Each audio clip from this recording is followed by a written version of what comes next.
তো বস চলে এসেছি নতুন ভিডিও নিয়ে। তো আজকে আমরা কথা বলবো একটা টিজার এবং একটা ট্রেলার নিয়ে। আমার একটু গলাটায় ব্যথা আছে, হয়তো একটু আস্তে কথা বলবো, মানে ঠান্ডা লেগে গেছে। যাই হোক, তো টিজারটা নিয়ে প্রথমে কথা বলি। শাহিদ কাপুরের আপকামিং সিনেমা দেবা, যার টিজার চলে এসছে। এই সিনেমাটা 31শে জানুয়ারি রিলিজ করছে। তো টিজারটা দেখলাম ভাই, মারাত্মক লেগেছে আমার, ব্যাপক। টিজারটা এডিট করেছে, যেরকম প্রেজেন্ট করেছে শাহিদ কাপুরকে, তার ক্যারেক্টারটা যেরকম একটা ম্যাডনেস, যেরকম পাগলপন্থী, কতকটা ওই কবির সিংয়ের ভাইবস পাচ্ছি। সুপার লেগেছে ভাই। এবং টিজারটা যেরকম কেটেছে, মারাত্মক।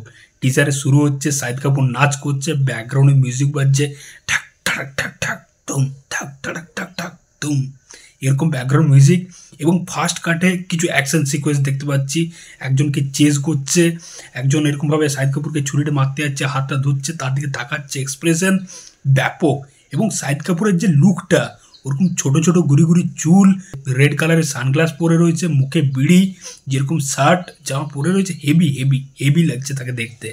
এবং মোশন যে একটা পোস্টার এসেছিল দেবার, সেখানেও তার যেরকম লুকটা ছিল একদম সেম, ওরকম গুড়ি গুড়ি চুল, ওরকম সানগ্লাস পরে, মুখে বিড়ি রয়েছে, পেছনে অমিতাভ বচ্চনের দিবারের একটা পোস্টার। তো হেভি ছিল ভাই। তো টিজারটা আমার ব্যাপক লেগেছে। ব্যাকগ্রাউন্ড মিউজিক, শাহিদ কাপুরের এক্সপ্রেশন, তার ম্যাডনেস ব্যাপক ছিল। এই যে ডিরেক্টর রোশন অ্যান্ড্রুস, সে একজন মালায়ালাম ডিরেক্টর, খুব ভালো ডিরেক্টর।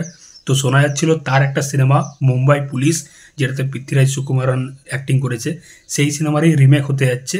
তো টিজারটা দেখে এখনও কিছু বুঝতে পারা যাচ্ছে না, হয়তো সিনেমাটা আসলে বুঝতে পারবো। তো এই সিনেমাটা 31শে জানুয়ারি রিলিজ করছে। তো আমার টিজারটা কিন্তু ব্যাপক লেগেছে, ব্যাপক ছিল ভাই শাহিদ কাপুরের প্রেজেন্টেশন। তো নেক্সট যে ট্রেলারটা নিয়ে কথা বলবো, সেটা হচ্ছে অক্ষয় কুমারের আপকামিং সিনেমা স্কাই ফোর্স, ম্যাডক ফিল্মসের সাথে তার ট্রেলার চলে এসছে। তো অক্ষয় কুমার এত সিনেমা করে না, মানে তার সিনেমা আসলে কোনো এক্সাইটমেন্ট থাকে না। এবং এই সিনেমাটা ম্যাডক ফিল্মস প্রেজেন্ট করছে বলে একটু ভরসা আছে, কারণ তারা এখনও পর্যন্ত যতগুলো সিনেমা ডেলিভার করেছে সবকটা কিন্তু খুব ভালো। তো আশা করছি এই সিনেমাটাও হয়তো ভালো হবে। কিন্তু এই সিনেমাটাও দেখলাম ফাইটার সিনেমারই একদম সিমিলার। মানে ট্রেলারটা দেখার পর আমার ফাইটারের সিনেমাটার কথা মনে পড়ছিল, প্রত্যেকটা সিন। মানে ট্রেলারের মধ্যে যেরকম এরিয়াল শটগুলো দেখানো হয়েছে, ফাইটার একদম সেম টু সেম ছিল।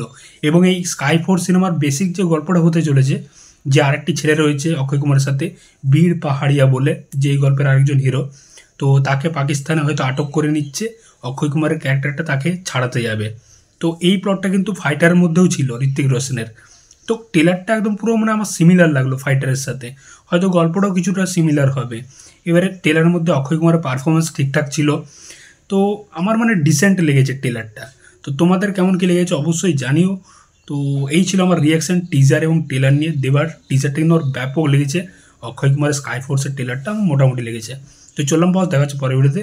এই চ্যানেলে নতুন হয়ে থাকলে অবশ্যই সাবস্ক্রাইব করে যাও বস। চললাম।